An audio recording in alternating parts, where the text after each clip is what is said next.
दूर खुले आसमान में एक कौवा उड़ रहा था। उसके पंजे में एक रोटी का टुकड़ा था जो उसने किसी के आंगन से उठाया था। वो कौवा उड़कर एक पेड़ पर जा पहुंचा और उस रोटी के टुकड़े को खाने लगा।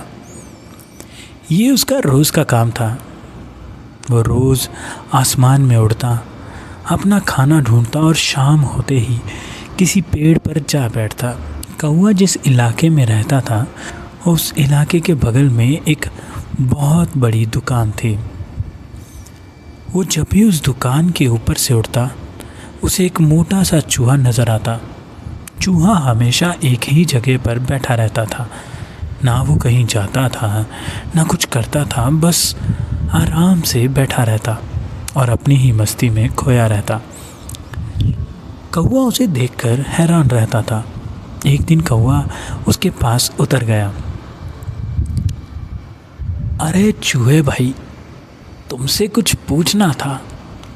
मैं तुझे रोज़ यहाँ देखता हूँ, ना तुम कुछ करते हो, ना खाना ढूंढते हो, ना ही मैंने तुम्हें कहीं आते जाते देखा, ना मेहनत करते हो, फिर भी तुम इतने बेफिक्र कैसे रहते हो?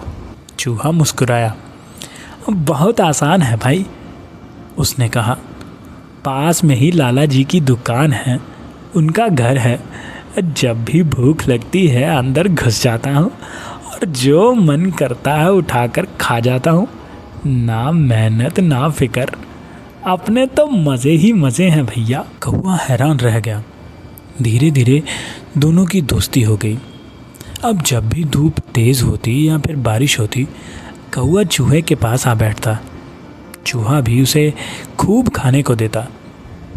दिन महीनों में बदले, उन दोनों की दोस्ती गहरी होती गई और वो पक्के दोस्त बन गए थे। एक दिन कौवे ने मुस्कुराकर कहा, यार, जब से तेरी दोस्ती हुई है ज़िंदगी के बड़े मज़े हैं। चूहा हंस पड़ा और ज़िंदगी ऐसे ही चलती रही। फिर एक दिन मंदिर में एक आदमी ने प्रसाद चढ़ाया। कुछ देर बाद उसने देखा कि वही मोटा चूहा प्रसाद का एक टुकड़ा लेकर भाग रहा है। आदमी को उसे देखकर बहुत गुस्सा आया। वो डंडा लेकर चूहे के पीछे दौड़ा। चूहा दौड़ता हुआ अपने बिल की तरफ भागा और वो आदमी डंडा लेकर उसके पीछे। चूहा एकदम से अपने बिल में घुस गया। उस बिल के बाहर कौवा बैठा था। आदमी ने पूरी ताकत से डंडा घुमाया। चूहा फुर्ती से बच गया, पर कौवा घबरा गया।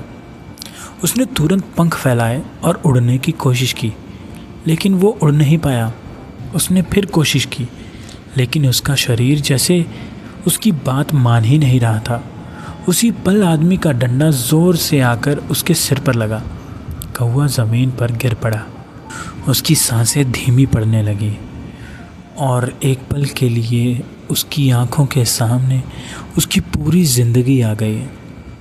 उसे याद आया जब वो घंटों आसमान में उड़ा करता था। उसे याद आया जब हवा उसके पंखों को छूकर गुजरती थी। उसे याद आया जब हर सुबह एक नई जगह और हर शाम एक नया नज़ारा उसका इंतज़ार करता था। कभी खेतों के ऊपर, कभी नदियों के पार, कभी पहाड़ों पर और कभी बादलों के बीच पूरा आसमान उसका था। फिर उसे याद आया कि कैसे धीरे धीरे उसने उड़ना ही छोड़ दिया था।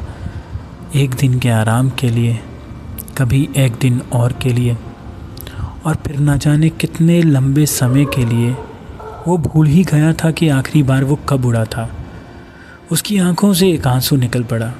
उसने फिर आसमान की तरफ देखा। वही आसमान जो कभी उसका घर था, वही आसमान जो आज भी उसका था, लेकिन अब वो उस तक पहुंच नहीं सकता था। वो अपनी मौत अपने सामने देख रहा था। बस एक आखिरी बार उसने सोचा, मैंने सोचा था कि आराम मेरी ज़िंदगी आसान बना रहा है, पर आज समझ आया मैंने आराम के लिए उड़ना ही छोड़ दिया और उसी आराम ने मेरी ज़िंदगी छीन ली। बस इसी सोच के साथ उसकी आंखें बंद हो गईं।